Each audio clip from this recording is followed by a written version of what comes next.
జై శ్రీరామ్. శ్రీమాత్రే నమః. శ్రీ గురుభ్యో నమః. 2024 సంవత్సరం జూలై మాసం 13వ తారీఖు నుంచి 2024 ఆగస్టు 26వ తారీఖు వరకు కూడా ఖగోళంలో ఒక ప్రత్యేకాంశం చోటు చేసుకుంటుంది. ఈ ప్రత్యేకాంశము ద్వాదశ రాశుల వాళ్ళకి కూడా కొన్ని అనుకూలతని తెచ్చిపెడుతుంది. అయితే ఈ అనుకూలతని తెచ్చిపెట్టడంలో తెలుసుకొని కొన్ని పరిహార ప్రక్రియలు చేయడం ద్వారా ఈ యోగాన్ని ఒడిసి పట్టుకోవచ్చు. లేదంటే ఇప్పుడు చూడండి, సీజనల్గా రైన్ ప్రతి సంవత్సరం పడుతూనే ఉంటుంది. కొంతమంది నీటి నిల్వలు పెట్టుకుంటారు, కొంతమంది రైన్ అలా వదిలేస్తూ ఉంటారు. సో ఇలాగా నీటి నిల్వలు పెట్టుకునే వాళ్ళకి ఎప్పుడైనా మధ్యలో స్కేర్సిటీ వచ్చినా స్కేర్సిటీ నుంచి తప్పించుకోవడానికి ఉపయోగపడుతుంది.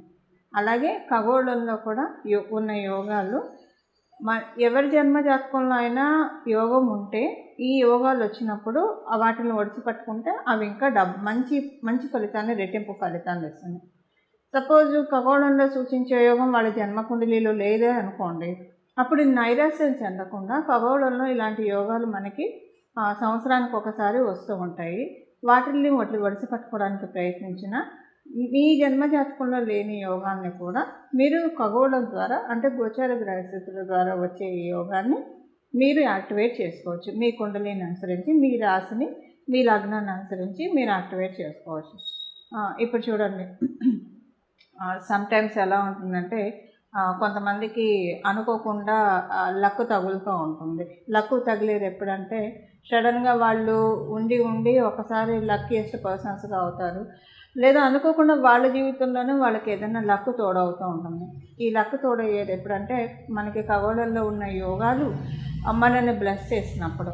వాళ్ళు తెలిసి తెలియకపోయినా అది గట్టిగా చాలా స్ట్రాంగ్గా ఉందనుకోండి. చాలా స్ట్రాంగ్గా ఎప్పుడు ఉంటుంది, జన్మజాతకంలో ఖగోళంలో యోగాలు ఏర్పడిన సమయంలో కనుక జన్మజాతకంలో ఆ జాతకుడికి కావచ్చు లేదా ఆ జాతకురాలకి కావచ్చు అర్గళాసు లేకుండా, అంటే ఇంటర్వెన్షన్స్ కుండలిలో ఏమీ లేకుండా ఉండి, అలాగే ఈ అర్గళాస్ అనే కాదు మంచి దశ, అంతర్దశ, విదశ, సూక్ష్మ దశల్లో ఉండి అన్ని రకాలుగా, అంటే మన సుదర్శన చక్ర పద్ధతిలో చూసుకున్నా ఏ రకంగా చూసుకున్నా జన్మజాతకం చాలా క్లీన్గా ఆ టైంలో ఉండి ఆ టైంలోనే ఖగోళంలో యోగాలు ఏర్పడితే అప్పుడు ఏమవుతుందంటే వీళ్ళ ప్రయత్నంగా వీళ్ళు చేయకపోయినా కూడా ఆ యోగాలన్నీ వీళ్ళకి వర్తిస్తాయి. అయితే ఆ యోగాలన్నీ వీళ్ళకి వర్తిస్తాయి కాబట్టి సడన్గా వాళ్ళకి లైఫ్ టర్న్ అవ్వడం జరుగుతుంది.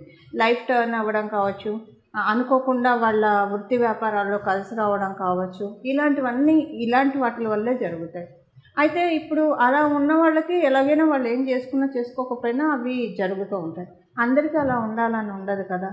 అందరికీ అలా చేసుకోవాలంటే వాటి కోసం ప్రత్యేకమైన పరిహారాలు చేసుకోవాలి. చేసుకుంటే కనుక ఖగోళంలో వచ్చేది పూర్తిగా మన జన్మజాతకంలో లేకపోతే కనుక పూర్తిగా కాకపోయినా కొంతవరకు ఒడిసిపట్టుకోవడానికి డెఫినెట్గా ఛాన్సెస్ ఉంటుంది. అంటే 100% యోగాన్ని మనం మెజర్ చేస్తే కనుక ఆ 100% యోగంలో అట్లీస్ట్ ఒక 60% యోగాన్ని డ్రా చేసుకోవడానికి అవకాశం కలిగిస్తూ ఉంటుంది. ఇప్పుడు మనకి సపోజ్ అంటే ఎవరైనా చాలామంది అన్నిటి కోసం ప్రయత్నిస్తూ ఉంటారు, కష్టపడుతూ ఉంటారు లైఫ్లో. కానీ కొంతమంది కష్టపడకుండా లక్ని ఎంజాయ్ చేస్తూ ఉంటారు. కొంతమంది కష్టపడి లక్ని ఎంజాయ్ చేస్తారు. కొంతమంది ఎంత కష్టపడ్డా కూడా వాళ్ళకి లక్ ఫేవర్ చేయదు. ఇలా లక్ ఫేవర్ చేయాలంటే ఇలాంటి యోగాల్ని మనం ఒడిసిపట్టుకోవాలి. అసలు ఏంటి ఆ యోగము, ద్వాదశ రాశుల వాళ్ళకి ఎలాంటి ఇంపాక్ట్ ఉంటుంది, అసలు ఈ యోగము ఉంటే ఎలా ఉంటుంది, ఇది నేను మొత్తం కూడా మీకు చక్కగా వివరిస్తాను. ఆ యోగం పేరు గురుమంగళ యోగం. ఈ గురుమంగళ యోగం మనకి ఇప్పుడు నేను చెప్పిన తేదీల్లో, అంటే 2024 నుంచి 2024 జూలై మాసం 13వ తారీఖు నుంచి 2024 ఆగస్టు 26వ తారీఖు వరకు కూడా ఈ యోగం ఖగోళంలో చోటు చేసుకోబోతుంది. ఈ ఖగోళంలో చోటు చేసుకునే యోగం కాబట్టి వీటిని మీ జన్మజాతకంలో ఉన్నా లేకపోయినా యాక్టివేట్ చేసుకోవచ్చు. అంటే ఇది అందరికీ అప్లికేబిలిటీ ఉంటుంది. ఇప్పుడు చూడండి, కొన్నిసార్లు గవర్నమెంట్ కొన్ని పథకాలు ఇస్తుంది. సో ఆ స్ట్రీమ్లోకి వచ్చిన వాళ్ళందరూ కూడా దానికి ఎలిజిబుల్ అవుతారు. అది వాళ్ళకి బఫర్ అమౌంట్ కదా. అలాగా అప్పుడప్పుడు ఖగోళంలో ఇలాంటి యోగాలు వస్తే వాటిని మనం ఒడిసి పట్టుకోవాలి. ఈ గురుమంగళ యోగం ఏంటి అంటే, ఎప్పుడైనా సరే మనకి మంగళ్ళు మన జీవితంలో ఏదైనా ఇనిషియేషన్ తీసుకోవడానికి, అంటే ఆదిలోనే హంసపాదు కాకుండా ఉండడానికి ఏదైనా ఒక మంచి నిర్ణయం తీసుకున్నప్పుడు, మన జీవితాన్ని ఉద్ధరించే నిర్ణయం తీసుకున్నప్పుడు, మన లైఫ్ బాగా స్పీడ్గా వెళ్ళడానికి, స్పీడ్గా అంటే వృత్తిపరంగా ర్యాపిడ్ గ్రోత్ రావడానికి, ఇలాంటివి రావాలంటే కొన్ని మనలో కరేజ్ ఉండాలి, మనలో డ్రైవ్ ఉండాలి. ఇలాంటివన్నీ ఉంటే కనుక చక్కగా విల్ పవర్ తోటి మనం పనులన్నీ చేసుకొని వెళ్ళగలుగుతాం. ఎలాంటి ఆటంకాలు వచ్చినా కూడా వాటిని అధిగమించుకుంటూ వెళ్తారు. అలా ఉండాలంటే ఎవరికైనా సరే జన్మజాతకంలో మంగళ చాలా సపోర్టింగ్గా ఉంటే వాళ్ళు అన్ని ఆటంకాలని అధిగమించుకుంటూ ఉన్నత శిఖరాన్ని అధిరోహించుకుంటూ వాటికి చేరువైపోతూ ఉంటారు. ఇప్పుడు అందులో మంగళకి గురుదేవుడు కనుక తోడైతే కనుక చాలా బాగా ఉంటుంది. దీనికి బెటర్ ఎగ్జాంపుల్ చెప్పాలంటే ఆంజనేయ స్వామి వారిని చెప్పాలి. మంగళ ఎప్పుడైనా సరే గురు భగవానుడు కంట్రోల్లో ఉంటే చాలా మంచిది. లేకపోతే కనుక మంగళ బాగా ఉన్నా, ఒక్కొక్కసారి విపరీతంగా ఉన్నా కూడా అగ్రెసివ్ డెసిషన్స్ వల్ల కూడా జాతకురాలు కావచ్చు, జాతకుడు కావచ్చు ఇబ్బందులు పాలవుతారు. అంటే ఆలోచన ఉండదు, చేసుకుని వెళ్ళిపోతూనే ఉంటారు. సో ఒక్కొక్కసారి అవి రివర్ట్ అయ్యి ఇబ్బందులు కూడా పడుతూ ఉంటారు. అందుకని ఎప్పుడైనా సరే మంగళకి గురు భగవానుడు తోడై ఉంటే కనుక చాలా అంటే తీసుకునే నిర్ణయాలు కరెక్ట్గా నిర్ణయాలు తీసుకొనిస్తారు. దీనికి పురాణాల్లో మనం చెప్పాలంటే మనందరికీ ఇష్టమైన దైవము హనుమంతుడిని చెప్పాలి. హనుమంతుడు అంటే ఆయనకున్న శక్తికి గురుబలం తోడై ఉండడం వల్ల గురుమంగళ యోగం ఆయనకి చక్కగా ఆప్ట్ చెప్పచ్చు. అంటే దేవీ దేవతలకి అంటే మనం ఒక మీకు అర్థం అవ్వడం కోసం నేను హనుమంతుడిని చెప్తున్నాను. ఇప్పుడు హనుమంతుడు మహాశక్తివంతుడు, అతి బలవంతుడు, వాయువేగంతో క్షణంలో ఎక్కడి నుంచి ఎక్కడికైనా వెళ్ళగలడు. లంకను కూడా ఆయన దాటి వెళ్ళిపోయాడు, సముద్రాన్ని దాటి వెళ్ళాడు. ఆయన ఏదైనా చేయగలిగే సమర్థుడు. కానీ ఆ సమర్థతకి ఆయనకి గురుబలం కూడా ఉండడం వల్ల ఎక్కడ ఎలా మెసలాలి, ఎవరితోటి ఎలా మాట్లాడాలి, ఎవరితోటి సంధి ఎలా కుదర్చాలి, రాజీ ఎలా కుదర్చాలి, ఏ సమయంలో మాట్లాడాల్సి వచ్చినప్పుడు ఎలా మాట్లాడాలి, ఇవన్నీ కూడా మనం పరాశర సంహితలో ఉన్న హనుమద్ వైభవం చూస్తే కనుక చాలా సుస్పష్టంగా మనకు తెలుస్తాయి. అసలు ఒక మనిషి ఎలా బతకాలో మనం హనుమంతుడిని చూసి చాలా చక్కగా నేర్చుకోవచ్చు. అంటే మనకు ఒక ఇండెక్స్, మన లైఫ్కి ఒక ఇండెక్స్ ఏదైనా ఉందంటే అది ఖచ్చితంగా హనుమంతుడు అని చెప్పడంలో ఏమాత్రం సందేహం లేదు. ఇలాంటి ఇండెక్స్ మనకి గురుమంగళ యోగం వల్ల వస్తుంది. ఎప్పుడైనా మన ఇది సరిగ్గా ఆలోచిస్తే మన పనులు మనం చేసుకుంటూ వెళ్తే కనుక సక్సెస్ మనకి ఎప్పుడు కూడా అత్యంత చేరువలో ఉంటుంది. దాన్ని అంటే ఎన్ని ఆటంకాలు వచ్చినా వాటిని అధిగమించుకుంటూ మన ఉన్నత శిఖరాన్ని అధిరోహిస్తాము. ఎప్పుడైనా సరే మంగళకి ఒక్కొక్కసారి ఆలోచనలు అంటే ఒక్కొక్కసారి మనం తీసుకున్న నిర్ణయాలకి గురు భగవానుడు తోడై ఉంటే కనుక అవి మనకి సజావుగా వెళ్తాయి. లేకపోతే ఆవేశపడాల్సిన చోట ఒక మాట అనాల్సిన చోట కామ్గా ఉంటే అది ప్రమాదమే. లేదు, ఎక్కడైతే కామ్గా ఉండాలో అక్కడ అనవసరంగా ఆవేశపడితే అది ప్రమాదమే. ఈ రెండింటిని మనకి సరిచేస్తాడు గురు భగవానుడు. అంటే ఎక్కడైతే ఆవేశం చూపించాలో, ఎక్కడైతే ఒక మాట మనం మాట్లాడకపోతే కొంచెం ఇబ్బందులు వస్తాయో అలాంటి చోట మనల్ని మాట్లాడేట్టు చేస్తారు. సో దట్ మనకి ఇబ్బందులు రాకుండా ఉంటాయి. అలాగే అన్ని వేళలా ఆవేశం మంచిది కాదు, అలాగే అన్ని వేళలా నిదానంగా ఉండడం కూడా మంచిది కాదు. ఈ రెండింటిని బ్యాలెన్స్ చేసుకోవాలి. అన్ని వేళలా ఆవేశపడితే వాళ్ళకి కొంచెం ఇబ్బందులు వస్తాయి లైఫ్లో. సో ఈ రెండింటిని బ్యాలెన్స్ చేసే యోగమే గురుమంగళ యోగం. ఈ గురుమంగళ యోగం ఎవరి జన్మజాతకంలో అయితే ఉంటుందో వాళ్ళకి బర్త్ వాళ్ళకు ఉంటే కనుక వాళ్ళలో మనం చాలా బ్యాలెన్స్డ్ నేచర్ చూస్తాము. ఇది గురుమంగళ యోగం ఎలా ఏర్పడుతుందంటే ఆ గురువు మరియు మంగళ వీళ్ళిద్దరు ఎవరి జన్మజాతకంలో అయితే కలిసి ఉంటారో వాళ్ళకి గురుమంగళ యోగం ఏర్పడుతుంది. అది కేంద్రాల్లో కోణాల్లో ఉంటే కనుక, అంటే చంద్రాత్తు కానీ లగ్నాత్తు కానీ కేంద్ర కోణాల్లో ఉంటే ఇంకా బాగా యోగిస్తుంది. ఒకవేళ అలా కాకుండా ఉపచయ హౌసెస్లో ఉన్నా లేకపోతే ఏ స్థానాల్లో ఉన్నా కూడా అవి అలా కూడా యోగిస్తుంది. ఉన్న స్థానానికి యోగం ఇస్తుంది. ఉదాహరణకి షష్ఠ స్థానాల్లో ఉందనుకోండి, వాళ్ళ లైఫ్లో కాంపిటేటివ్ స్పిరిట్ చాలా బాగా ఉంటుంది.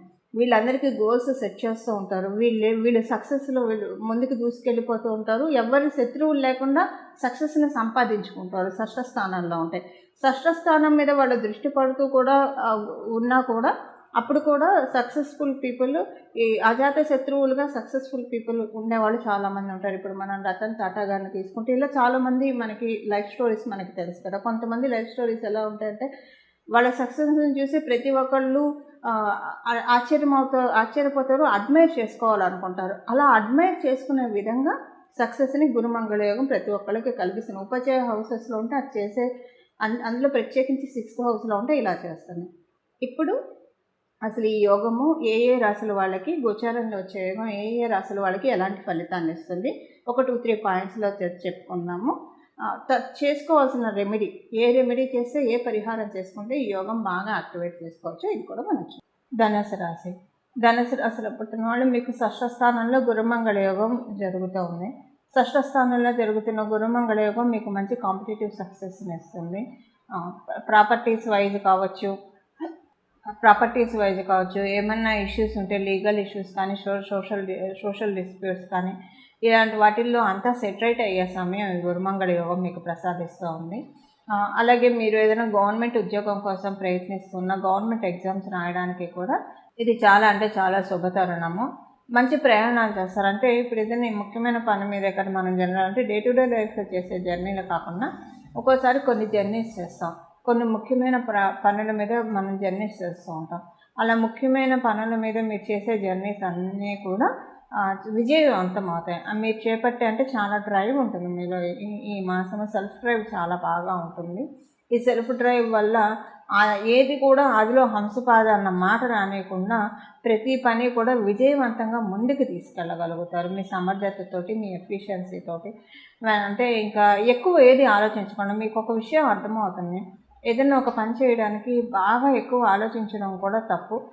పనిని అసలు ముందు మనం ఇంప్లిమెంట్ చేయాలి అన్న ఆలోచన మీకు వస్తుంది. ఆ ఆలోచనతో ఏంటంటే మీ పనులన్నీ కూడా మీరు ముందుకు తీసుకెళ్తారు. అంతకుముందు మీరు పెండింగ్లో పెట్టిన ప్రతి పని కూడా ముందుకు తీసుకెళ్తారు. మళ్ళీ అలాగా గుడ్డొచ్చి చేలో పడ్డట్టు కాకుండా చాలా ఫామ్గా వెళ్తారు. అంటే చాలా చక్కగా వెళ్తారు, డీసెంట్గా వెళ్తారు. అక్కడ మళ్ళీ మీకు ఇబ్బంది రాకుండా ఎలా ముందుకు తీసుకెళ్లాలో అలానే మీరు ముందుకు తీసుకెళ్తారు. తద్వారా చక్కటి విజయాన్ని మీరు కైవసం చేసుకోగలుగుతారు. ఇది గురుమంగళ యోగము ధనుసు రాశి వాళ్ళకి ప్రసాదించేవారు. చూశారు కదండి, గురుమంగళ యోగం మీ రాశి వాళ్ళకి ఎలాంటి ఫలితాన్ని ప్రసాదిస్తూ ఉందో.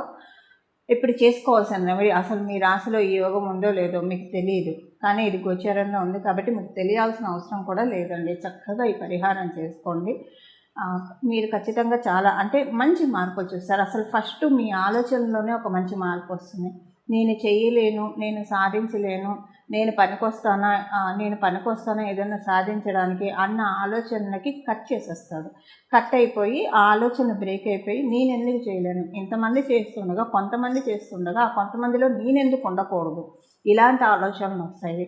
అంటే ఒక బ్రేవ్నెస్ మనకి ఒక బ్రేవ్నెస్, ఒక డ్రైవ్, చక్కటి డ్రైవ్ గురువు మంగళులు ఇద్దరూ కలిసి తీసుకొస్తారు. ఇప్పుడు ఆ పరిహారం ఏంటో చూద్దాం.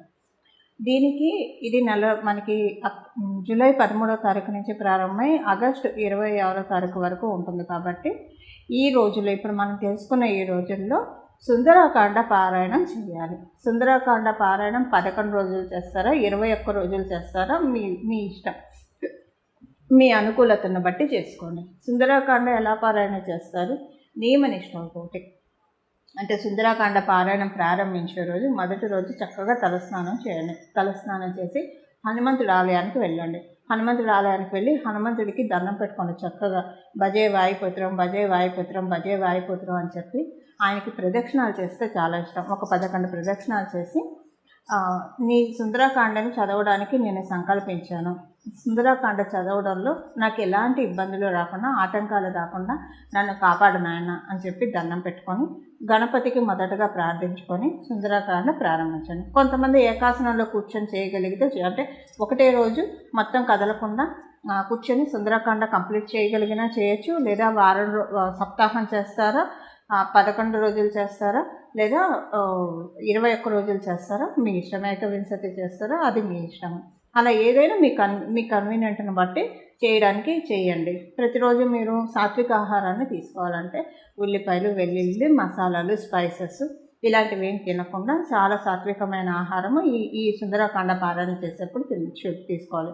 లేడీస్ అయితే పీరియడ్ ప్రాబ్లమ్స్ ఉంటుంది కాబట్టి మీ పీరియడ్స్ చూసుకొని మీరు ప్రారంభించండి. 4 రోజులు అయితే చేయకూడదు. ఒకవేళ మీరు చేస్తూ ఉంటే మధ్యలో పీరియడ్స్ వస్తే 4 రోజులు బ్రేక్ ఇచ్చి 5వ రోజు తలస్నానం చేసి మళ్ళీ కంటిన్యూ చేయొచ్చు. ఇది ప్రతిరోజు మీ నోటి వెంట రాముని కీర్తిస్తూ ఉండండి, రాముని స్తుతిస్తూ ఉండండి. ఇలా చేసి లాస్ట్ రోజు స్వామివారికి సింధూర పూజ, కుదిరితే వడమాల లేదా అప్పాల మాల వేయించండి. మీకు మీ స్తోమతను అనుసరించి వేయించండి. వేయిస్తే చాలా మంచి ఫలితాలు వస్తాయి. ఎప్పుడైనా సరే హనుమంతుడికి మీరు మామూలుగా కూడా ఇది చేసుకోవచ్చండి. హనుమంతుడికి సాయంత్రం పూట కనుక ఆకుపూజ చేయించిన, సాయంత్రం పూట వడమాల వేయించిన, అప్పాల మాల వేయించిన వెంటనే మన కోరిక తీరిపోతుంది. అంటే ధర్మబద్ధమైన ఏ కోరికైనా సరే వెంటనే తీరిపోతుంది. ఇది నా జీవితంలో నాకు చాలాసార్లు జరిగిన ఎక్స్పీరియన్సే మీకు షేర్ చేస్తున్నాను. కొంతమందికి చెప్పి వాళ్ళకి కూడా జరగడం జరిగింది. కాబట్టి ధర్మబద్ధమైన ఏ కోరికైనా సరే సాయంత్రం పూట మీరు కనుక హనుమంతుడికి వడమాల కానీ ఆకుపూజ కానీ ఏదైనా చేస్తే చాలా మంచిది. వెంటనే ఆ కోరిక తీరిపోతుంది. అంటే ఆ కోరిక ఇంటెన్సిటీని బట్టి వితిన్ నో టైం ఆ కోరిక తీరుతుంది. ఇలాగా సుందరాకాండ పారాయణం చేసుకొని హనుమంతుడి కృపకు పాత్రలు అవ్వండి. అలా హనుమంతుడి కృపకు పాత్రలు అవ్వడం ద్వారా మీ జీవితంలో చాలా చక్కటి మార్పుల్ని ఇన్వైట్ చేయండి. ఇలా మీరు అందరూ చేయాలని చెప్పి, మీ అందరి జీవితంలో సన్మంగళాలు జరగాలని చెప్పి, నేను కూడా మీ అందరి తరఫున మనందరి జీవితంలో సన్మంగళాలు జరగాలని చెప్పి మనందరి తరఫున హనుమంతుడికి శిరస నమస్కరిస్తూ మంగళం. నమో భగవతే వాసుదేవాయ.